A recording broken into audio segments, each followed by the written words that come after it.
This program is designed to provide general information with regards to the subject matters covered. This information is given with the understanding that neither the hosts, guests, sponsors, or station are engaged in rendering any specific and personal, medical, financial, legal, counseling, professional service, or any advice. You should seek the services of competent professionals before applying or trying any suggested ideas.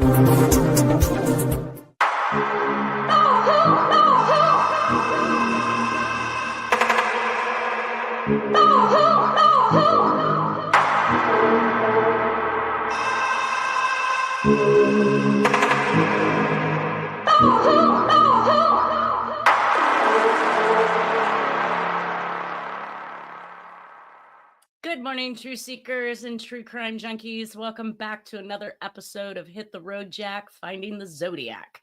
This morning, I'd like to welcome to the show Lindsay MacBrayer. Hey. Good morning, beautiful. How are you doing? Good. How about you? Oh, I'm awake. I'm happy. I don't know, all kinds of energy. Yeah. I don't know what to do with my hands. Let's bring Nolan Del Campo to the show as well. Oh my God. That is hilarious. It is kind of it's hilarious that it happens to be both our favorite characters. Good morning, everybody. Good morning. I actually have that set as a notification for my text messages, and I was at the Subaru dealership, and this gentleman that was sitting across from me was on his computer. And of course, we're set in the middle of the dealership, so there's service and people and kids yelling and dogs barking. There's all kinds of things going on, and this man has the nerve to look over to me and tell me to silence my notification. Now, the minions' laughter is absolutely great. I almost laugh every time I hear my own notification, but how dare this guy be such a humbug as, could you turn that down, please? I'm like, oh God, and I'm so noisy. Yeah. For real. He I'm deserves usually a the one slap. saying that. Yeah. If I were there, yeah. he would have got ooh. Angry individual, obviously, that wasn't having a good day. Or Yeah. he's that way all the time, and thank goodness I don't know him. Yeah. He doesn't like minions, evidently. Come on. Who doesn't like laughter? That's the whole notification, is them laughing. I fall out every time. It's like SpongeBob. If you hear that fun song, the F is for friends and U is for that literally starts laughing and I lose it. I can't sing the song anymore. Oh yeah. What's funny is what's even more funny is the stuff they put in SpongeBob, like, and it's supposed to be for kids, and you're like, what? The But dolphin you didn't realize cussing. you didn't realize it when you were little, but like then when you as an adult watch, like you see it on TV and you're like, oh my God, is this real life? Like what? Well, bless your young heart, because I only know it as an adult. Well, no, I knew it. I was like a teenager whenever, but I remember it being on with my like little cousins and stuff. And even when I was a teenager, I didn't even notice. All until right. Later. I got corrected only because I didn't finish it. Juan says it, and I'm going to try to do this, but it's F is for friends who do things together, U is for you and me, N is for anywhere, anytime at all, here in the deep blue sea. Ha ha ha ha ha ha. Oh my God. Okay. I actually don't know that one. Another level today, huh? Okay. We're definitely at that level. I said, I don't know what to do with my hands. Did you have an Alani today?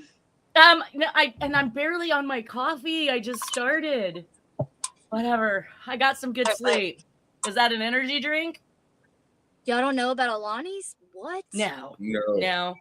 I can't drink energy drinks. If you imagine this energy that I have right now, put me on one of those, you all kick me to the curb. You won't be able to stand me. I promise. No doubt. All right, so last week we left off on the Harold Blum letter, which I barely made it through reading. We didn't really have an opportunity to discuss. So we are back today with Lindsay MacBrayer to talk a little bit about this letter. So you found this in the Adam Walsh files, correct? Yes. Now, it appears as though, based on this notation at the bottom, and this looks like a card that's probably created by the Hollywood PD. I don't believe that this was written in conjunction with the letter, but it is labeled John R. Walsh. And in the bottom of it, it says, has been receiving mail and phone calls re Walsh case. And Yeah. it regards to this letter. So obviously, Harold Bloom is trying to reach out to him pretty hard, right? Oh yeah, there's several different letters in there from him. Really? Well, there's some to the police and to him and to John Walsh. So directly. what made you pull this one of all the ones that you saw? Well, I thought it was significant because that way you see that it's documented, a legal document where it says that, you know, it just proves our point of them constantly receiving calls and things like that. And then because it doesn't really specify, it doesn't say that he's been receiving multiple from Harold Bloom. He's been receiving multiple in general, and we do know that. So, but the Harold Bloom has sent multiple, but I don't think that particular one is saying that directly towards Harold Bloom, because they're like, the way the case file is set up is so like discombobulated, like it's all out of order, and so it's like you have to piece it together yourself, and especially when you're on a computer doing that, you know, Right. it's a lot harder than if you had it all printed out, you know. Yeah, I'm not sure if it ran in date order or not. It seemed like I would find things skipping around in the Zodiac files. So I then had to come and put them in chronological order. So you're right in that aspect. The files are jumbled. They're scanned in with no rhyme nor reason. They definitely don't walk from beginning of the case to the end of the case, which is something that I've been trying to do with Jack's evidence so that people can know, and see who Jack was through his life. We're going to get an earful today on him. But I was kind of like a little confused because it says white male, date of birth 12/9/07. Who? Yeah, I don't know why they wrote that under that either. Was that his son's date of birth? No, 07? No, he died in 81. Yeah, and I don't even know what could have been 07. Like, whose date of birth? I don't know whose that could have been. Now, John Walsh's birthday is in December, but it's not December 9th, and it's not in 2007. Correct. Okay. Also, the number underneath the address looks like a phone number and not a zip code. Too many numbers for zip code, but there's no area code. Correct. Well, a lot of them don't have an area code because I guess they just, when they're jotting things down, they know, so that's they're in their area already. Yeah, that makes sense. All right, so as we went through this, and we do recognize that in our first couple segments together, Lindsay, that Harold Bloom was mentioned in a newspaper article as one of the theories as to what had occurred with Adam Walsh. That amongst O'Toole, which we know is a complete joke, and I think a couple other theories, but this one stood out to us because he kept claiming that this was a political move, that this was mob related. I mean, even in this letter, he says they're basically one and the same thing, and that the Hollywood Police Department felt that this was a mob hit from the beginning. Oh yeah, they did. And have you read this entire note? It's where he's saying that they made some kind of deal. It was some kind of deal went wrong, and had ties to the mob, had ties to Nixon, had ties to but the Bahamas, the Paradise Hotel, and he just the Paradise Hotel. I didn't read the Paradise Hotel in here, but that's interesting. Oh, that must have been another letter, but I may not have sent you that one. But well, then I want to definitely see that one because we know that the Zodiac refers to paradise, and while he's played on it, using it, making it look as though he's talking about a pair of dice, as in gambling, that still leads us back to mob. It still has its own innuendos, but if you find that letter, definitely let me know. I know that in this particular page, he had indicated that the murder was a political assassination. That let's see, a 6-year-old boy, a political murder, but the letter does not stop here like it did all the times before. In the circle of Vero Beach, Indian River County law enforcement, it is well known fact that it was a political killing. And then, of course, the Hollywood detectives also thought that it might have been a mob hit. So basically back and forth. And then this guy, I guess, I'm assuming, gets stifled, right? I don't know what the disposition of this individual is, if he's still alive, if this was... he's basically stating that he used to be a millionaire and that due to what they've done to him, he's basically lost all of his money and was hiding out at a friend's house in Vero Beach or St. Petersburg, I think. Let me see if I can go to that. I believe he was Fort Pierce. Sorry. He was a big to-do in the media and newspapers and things like that. So I think he was a journalist.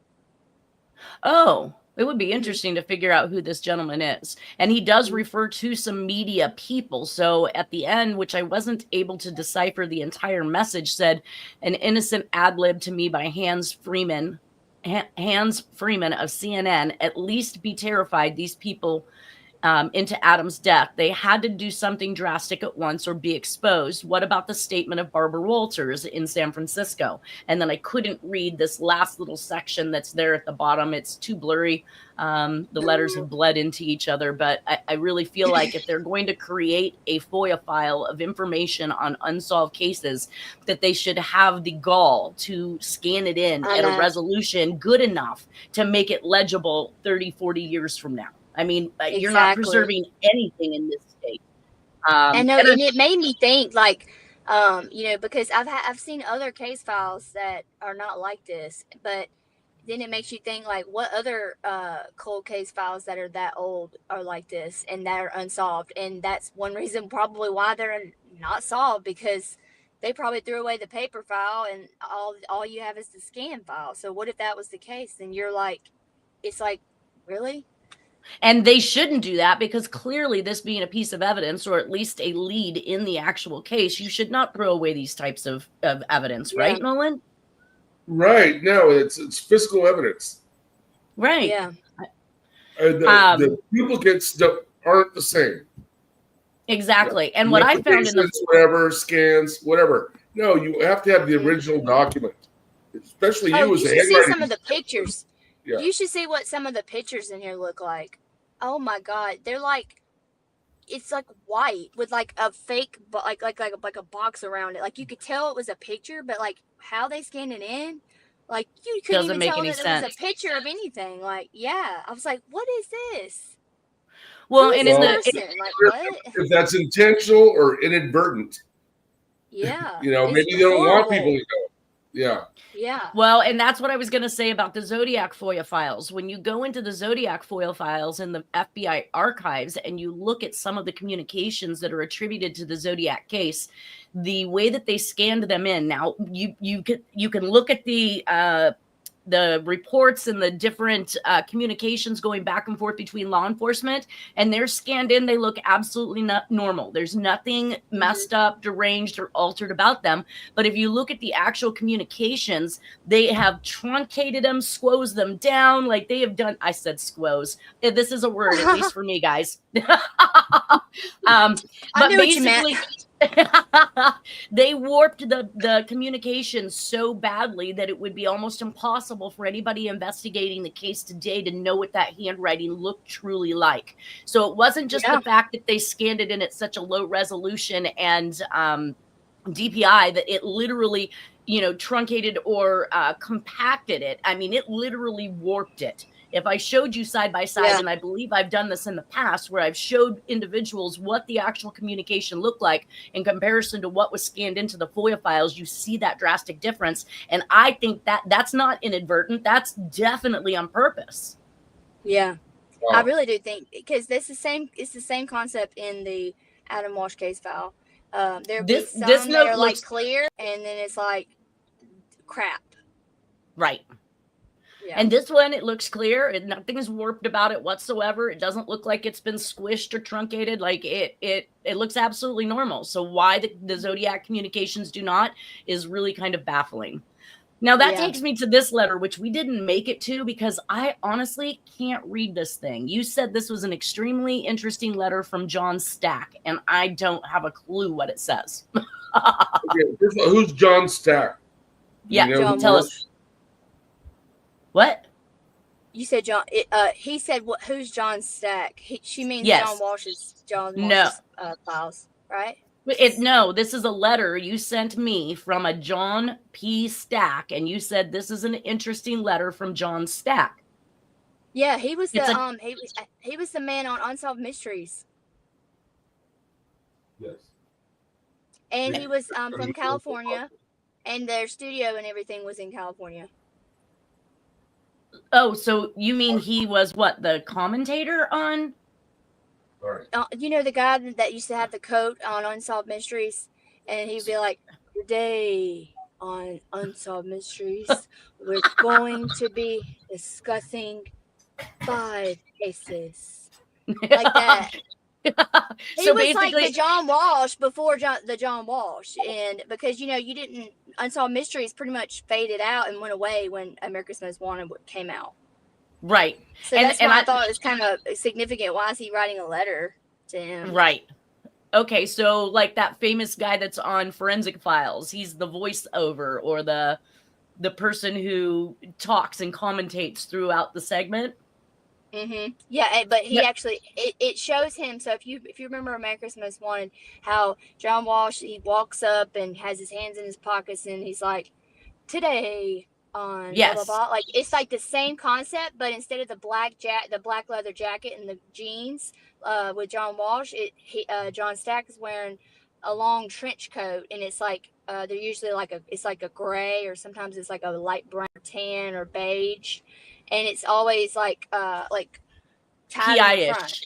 Right? Yeah. Like a private investigator. But he always has his hands in the pockets too on it. And it's like so Walsh could have copied him? Mirror. He said Walsh copied him. Yeah, he does. Same MO, yeah. Literally, if you just pull up little clips like later on today or something, and you see what I'm talking about, and you're like, what is going on here? Like, what is... So do you know what the contents of this letter was that made it so interesting, or is it just interesting that it came from an individual who was on Unsolved Mysteries? Oh, he was the man. He was the John Walsh back, like before the John Walsh. No. But what I'm saying is you stated that the letter was interesting. I'm trying to determine why it was interesting to you. Were you able to read it? Do you know what the contents of the letter said?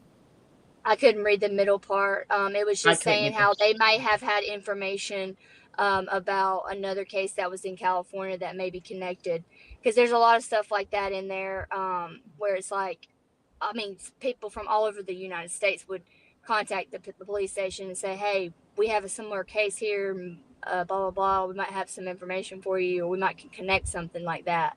Gotcha. I think it was that kind of deal. So, yeah.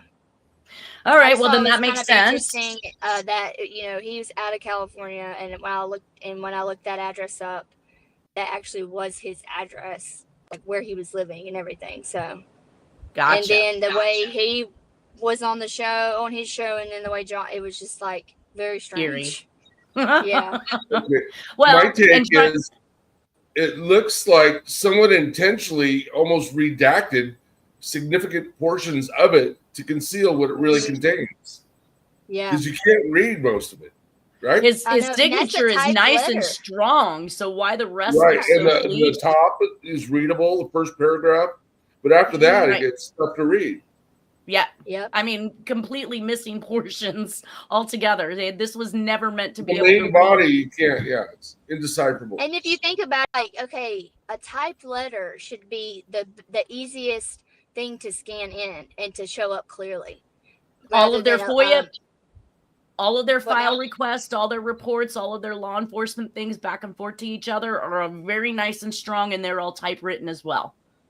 Mm-hmm. Yeah. Yeah. But then, so it's no excuse for that, No. Unless this was a carbon copy sent in threes, just like the Zodiac did. I mean, it could be, but I don't, but they were scanned in like in 98, I think. Well, even the Sherry Joe confession letter, which was typewritten, was indicated to have been on carbon copy.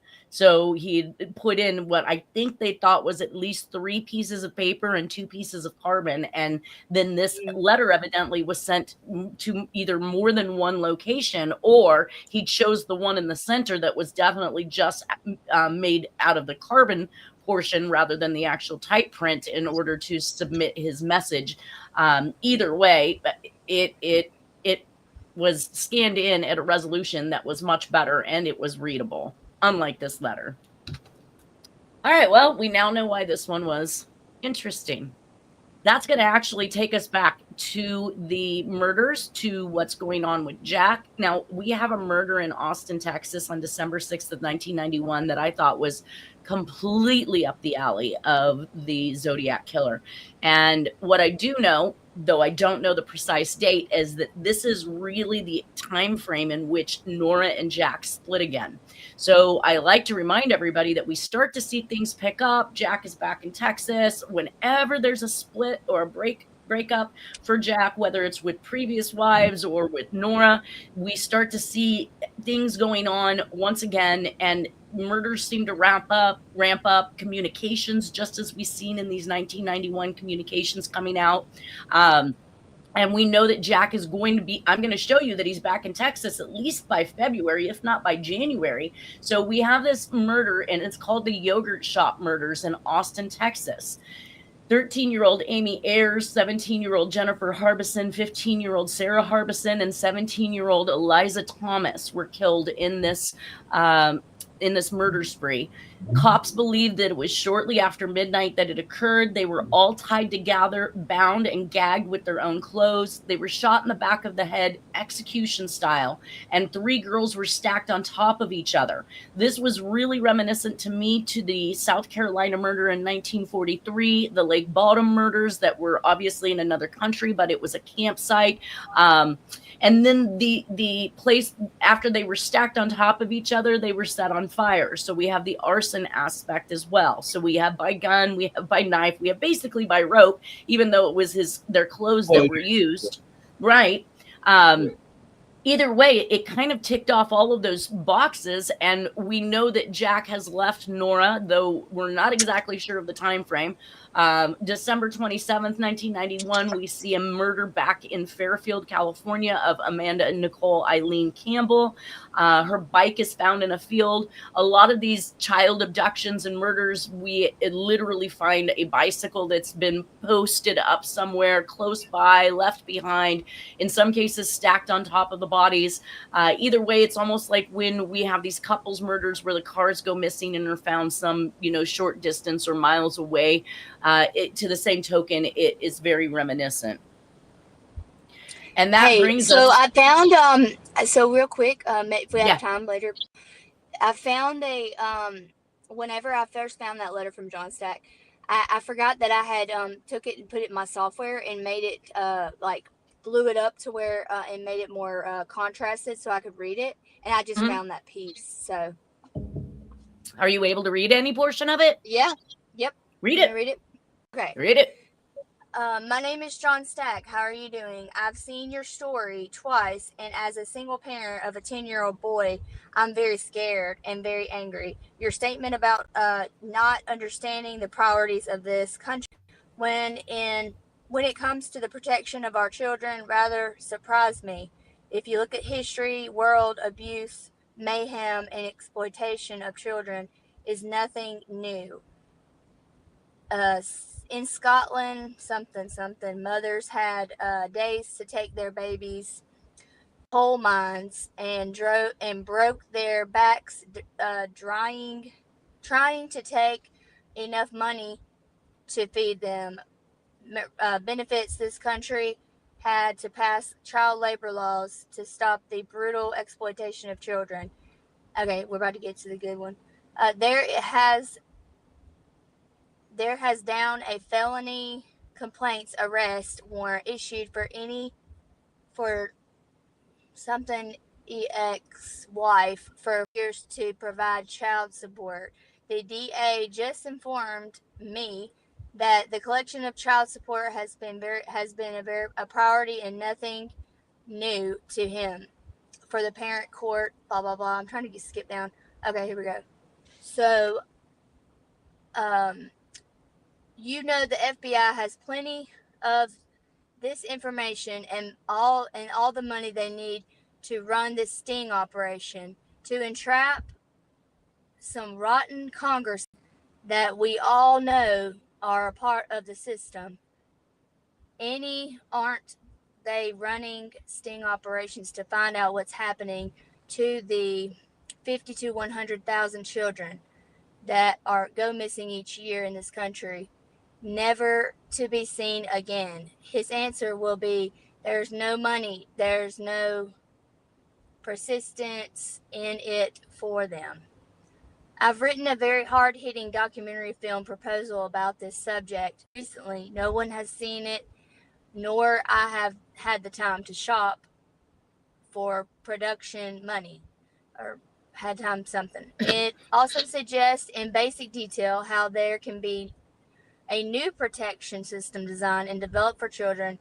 If you feel you have the time and avenues to secure the needed funds, I will be happy to send you the proposal upon written request. It should be produced and distributed ASAP.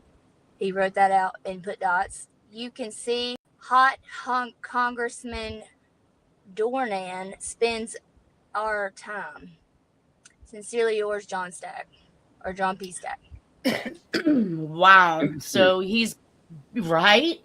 So he is basically touching on the child trafficking ring, the involvement of politicians, just short of actually indicating that there's mob involvement, which I'm pretty sure that that's where it all emanates from. I mean, I don't believe that those in politics are running the illegal rings. They're just participating in it and facilitating. Right. They're funding, they're allowing money. It. They're allowing it. I just watched the plight on the steps of, it was in Washington, D.C. by the victims of the Epstein case. And it just dawned on me. I mean, I'm not going to say dawned on me as much as instilled my thoughts that Trump is not going to release this Epstein file. It implicates him. It implicates just so many different political people, high, influential, rich individuals. I don't think that they're allowing him to. I think that. Well, he's in it. He's in it. I mean, let's be real, right? He's part of it. So there's a reason for him not to and join that band.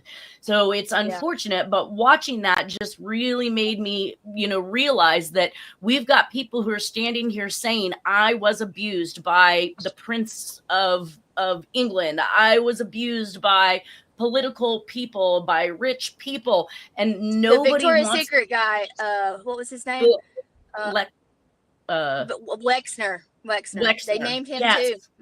Exactly. So to know that this is going on and the public is no more outraged than they are, and they're just going to turn their heads and look the other way. And then we've got these individuals that are out here that are, maybe they're Democrats that are hating on people who got Trump into office, not actually realizing or wanting to rationalize that every person that they back and believe that should be in office are part of this ring. And that the separating state from church. And we've got the family with the prayer breakfast, which you can see Trump is part of. You can see all of the presidents all the way back. We're part of. These world leaders are part of. And then I was told that I think recently, and maybe Nolan, you might know a little bit about this, they're trying to overturn the precedents that allows same-sex marriage in the United States. Have you been aware of this? I haven't followed it that closely, but there's the movement and Trump and his people are all want to abolish it, basically. And why do you have to get in people's bedrooms or people's lives? That's their own choice, And if certain states have you not heard allow it, let the states allow it. Have you not heard that proposal from Pam Bondi? That proposal about not letting extremist. The shooter, that shooter guy, I've kind of just put it to the side and the Catholic Church, that whole thing. Yeah, well, I've heard bits and pieces about him, but apparently he's a trans or something. And they're trying to have those type of people banned from owning guns or having them in their possession, like 100%. so that leads me to think that, okay, well, we don't need to do that. We don't need to do that to anyone, because that's just leading up to more people. Okay, well, if they have mental issues, then that means that they can take this law that they're trying to propose and put it on somebody else that has mental issues that does need a gun and for their protection, for whatever, or their whatever it is, and then it's going to lead to something else. It's going to just keep going, and then eventually, like, no one's going to have one. So that just needs to, it doesn't need to be against anyone. You know what I'm saying? Okay, I got two statements, and I'm hoping that I can keep them both in track. So when we go back to the Netflix documentary on the family, which talks about the prayer breakfast and the induction of all these world leaders, we see that Coe, the guy behind the scenes that's been seen with all the presidents all the way back to Roosevelt, he has literally, once he gets these countries' leaders on board, he then attempts to manipulate their different laws and standards and things. And in one of the countries, they were literally trying to get same-sex marriage overturned. It failed in that country, but the documentary itself talks a lot about the integration of state and their desires to have things ran the way they believe. And that includes changing laws in other countries. And now we're about to see that happen in our own country. Second note on this gentleman that had mental issues. Yes, I don't believe that you should have, if you truly have mental issues without medications, you probably should not own a gun, because we don't know what you're going to do. We don't know when you're going to snap. And of the 23 shootings, this was some information given to me, at least from two different avenues. I was told in one case, 21 of the 23 shootings were mentally ill people who were on psychotropic drugs. So basically, if you've already got mental issues and your brain isn't working correctly, can you imagine throwing a chemical at it that may not agree with your system in general? Yeah. And so and then another individual indicated they read that all 23 were on psychotropic drugs. So if you have mental issues, if you are on these type of drugs and you fail to take them, let's say they are working and they're not messing you up. If you fail to take them, as many do, then you're bound to spiral back down into that bad behavior or those bad thoughts and then commit these crimes. How about getting rid of these drugs? How about working on the person's real issues rather than throwing chemicals at them that cause even more issues? There's my 2 cents. Okay, I just have a little aside on that. It's a full moon the last couple of days, and I noticed it. No wonder. I drive on the freeways all the time in the Sacramento area, and I can tell when it's a full moon, not even by looking at the moon, by the way people drive. Because the moon, it's been crazy the last 2 days here. Arises because the moon affects a lot of people. We're a lot of there's a lot of water in our bodies. And I think there's a song about that too. The freaks come out at night. Oh yeah, people. I believe it. People tailgate, they speed, they drive like lunatics. It's right. Today, yesterday, tomorrow. It's going to be terrible. So just be careful. I was behind 3 wrecks this morning. 3. Yeah. I truly believe that what you eat and you put in your body can have an extreme effect on your hormones, on the chemical makeup of your body.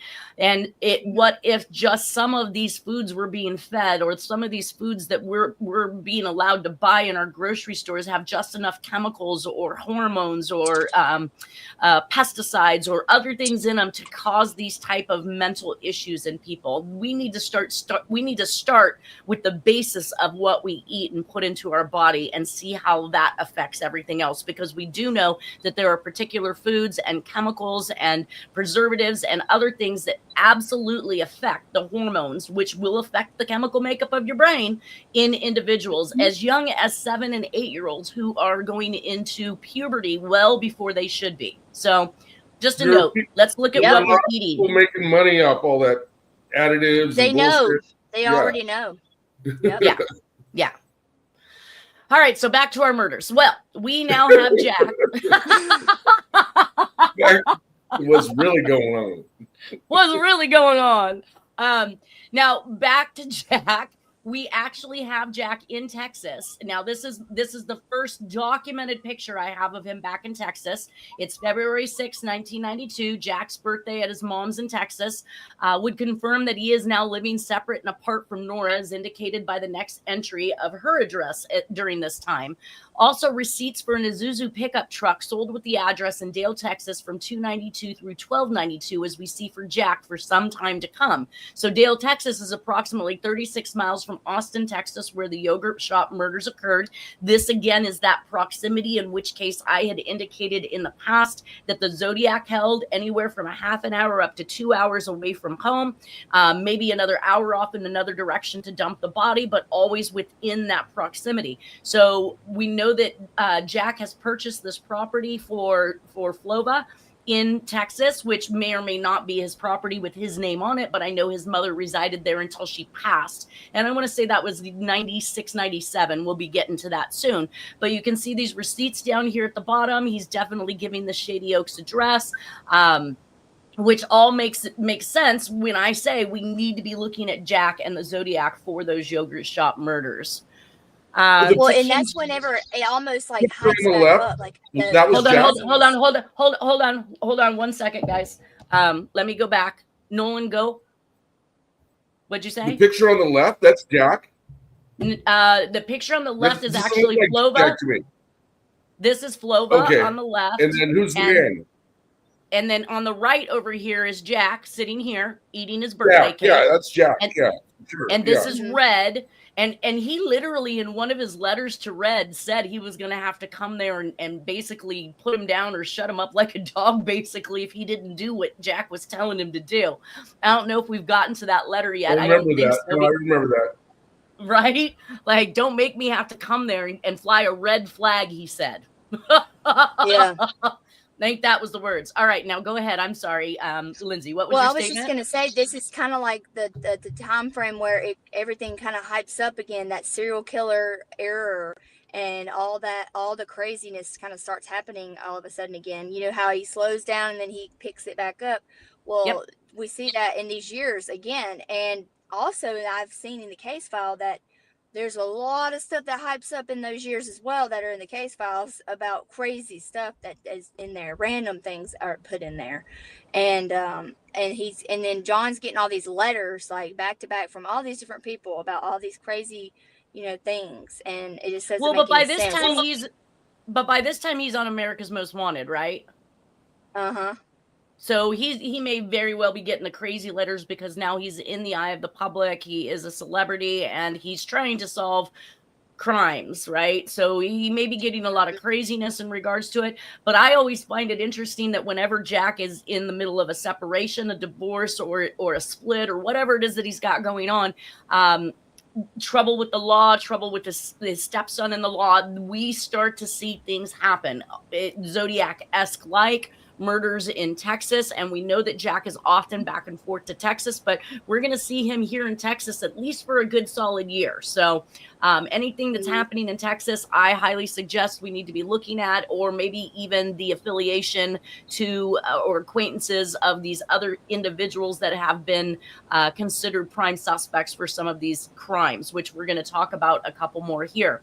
On April 8th of 1982, Robin Fuldauer, and it says Indianapolis shoe store clerk, which is considered one of the I-70 murders, dies. On April 11th of 1992, we have Patricia Smith, Wichita, Kansas bridal shop, shot after being pushed into the back room. It's another I-70 murder.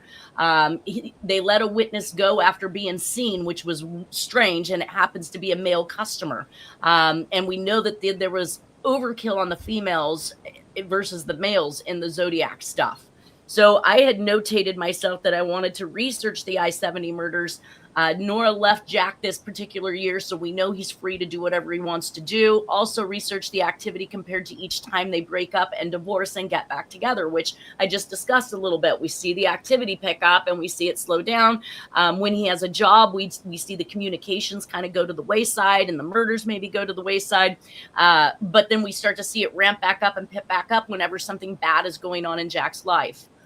On April 16th of 1992, we had the murder of a Hispanic, Maria Carmen de la Estrada. Now, this one was attributed to Anthony Allen Shore.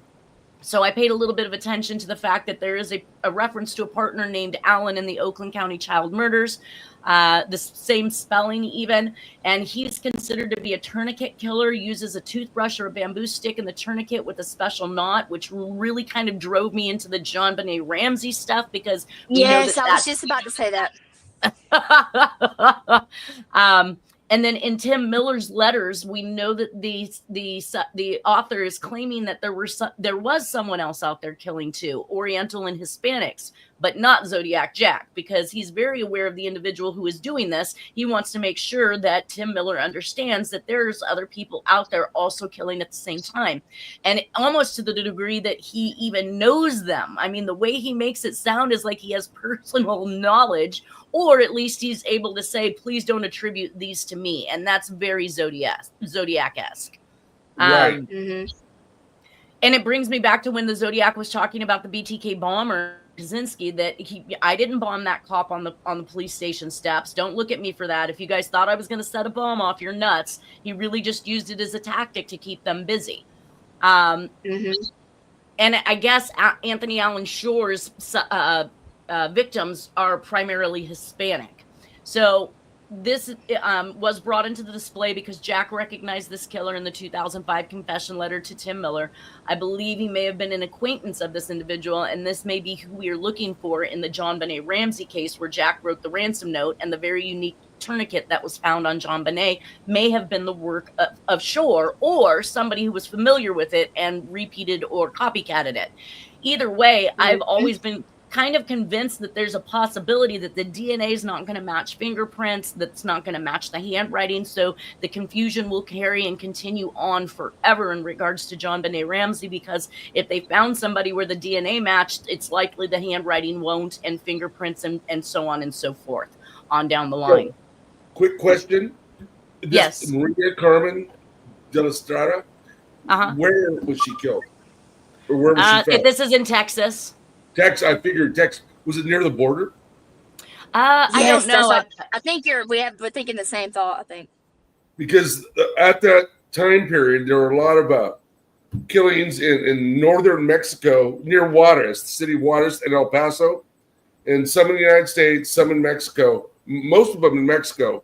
But there was a ring, and Mexican law enforcement was involved, and there was abductions and killings of young Mexican girls. So more trafficking, basically. Yep. More human trafficking. Yes. Well, and the ring that he's talking about was also this ring was associated with Otis Toole and the cult that he was in as well. Yes, there's cult connections, and a lot of it goes back to what they call the maquiladoras, the United States factories in northern Mexico that hired cheap Mexican labor. And makes sense. Have you heard of? So have you heard of the cult called the Hand of Death? I probably have heard of it, but I'm not. It's not anything I cover in this presentation, unfortunately. I do know that there is a relation, though, with Mexico and a ranch that the CIA would post people up who were under indictment or suspicion for tax evasion. Okay. Oh, that's the one you're talking about for the Hand of Death? Yep. Oh, okay. So maybe there is a connection I'm not aware of. But we do know that they would often hide mob, politician, anybody who was under indictment that they needed to get out of the country. I think if they didn't kill you or your kids to shut you up, they scurried you out to another location where you couldn't be questioned, because you would ultimately probably pop the can on everybody. Kind of like Epstein. Let's do away with them. I'll get my notebook out and I'll take a picture of my notes from whenever I was researching that cult. Yeah. Yeah, I did not know that was a cult. I just thought that was kind of a CIA operation. Of course it is. Was it a satanic cult? Yes, satanic. Yeah. Okay. And I didn't really find the cult. I think it was Louise. If I'm correct, it was her last name was Spangler. She worked for one of the big big nightclubs in the LA area, and she had gone missing, and the Black Dahlia author had written a postcard that was from that particular joint, and then they'd indicated that she was with another person, either a member of the CIA or the mob, and the two of them had been seen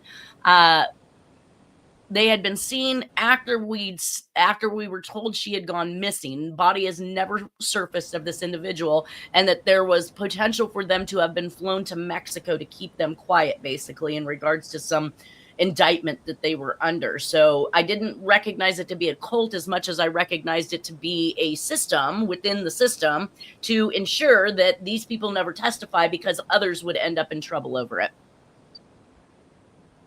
Yeah. If that makes sense. Anyways, real quick note on the whole satanic cult thing. In the Maury Terry book, the journalist that wrote about the Son of Sam murders, he alleges that there was different centers, mainly New York, but also Houston, Texas, and LA, and then Minot or Minot, I think it's North Dakota or South Dakota. It's one of the Dakotas for centers of satanic cult activities, and Houston's one of them. So anyway, wow. Okay, it was called Matamoros Ranch. Matamoros. Okay, yeah. Yep. Matamoros. Right, okay. Now you made a comment here on the studio chat, Lindsay, in regards to the Walsh fighting against the release of Adam Walsh's files. Even that was one of the things I put that in there because that since we're coming up on the mid 90s, that was in 1996 where they literally went to court and tried to fight against them being released. That's insane.